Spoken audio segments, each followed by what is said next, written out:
Thank you very much, Sir Graham, and it's a pleasure to serve under your chairmanship and to follow so many of my colleagues, not just from North London, but from Wales and other colleagues around the House who have spoken with such passion about this devastating disaster.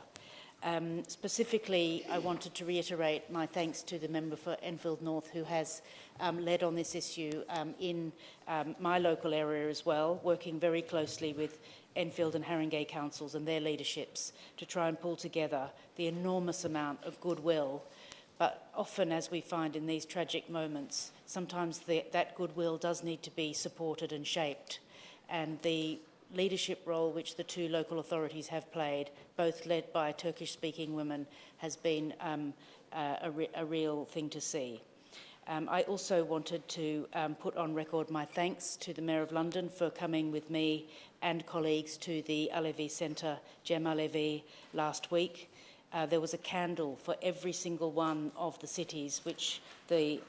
member who opened the debate spoke powerfully about. So Marash, the Syrian cities, all of the cities which were affected, and each one had a candle and was lit. And we looked at those and spent time with the community talking to them about what the needs were at that point. That was still at the point that people were being pulled out alive. And I was so proud to see that our own firefighters, our own emergency rescue were there, and our own doctors, nurses, providing the sort of support that is so vital in these terrible moments. I was also pleased to see that my colleague, my honourable friend from Tottenham, was able to visit the Alevi Centre in Enfield also, and to provide not just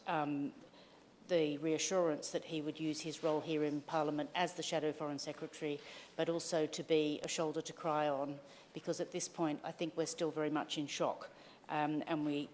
our requests perhaps need to be monitored on an ongoing basis so that we can get as much as possible for the community in the medium and long term.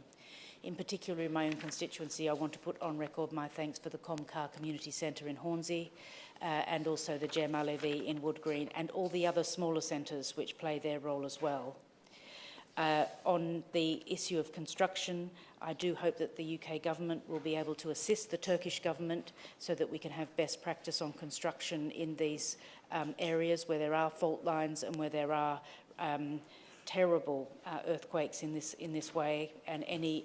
construction assistance that is on offer, I would be very grateful to hear back from the Minister as to whether that is a possibility. I also want to reiterate the call from my honourable friend, the member for Hackney South, about family reunion where appropriate, but that it's quick. And also on the medical question, there will be specialisms which we in our London hospitals can offer those who are desperate and who need that medical assistance as soon as possible. And I wonder if the Minister can outline what programme the FCDO or the Home Office in conjunction can work up to really meet those needs. And finally, I would also ask in relation to the aid and the gifts which are coming through, that the UK government take responsibility for UK people who wish to donate from the UK but who may not be used to donating and may by accident donate to a questionable charity. I've heard that, and I'm sure colleagues across the House have heard, that people are looking on Facebook, seeing a very sad story and giving people £100.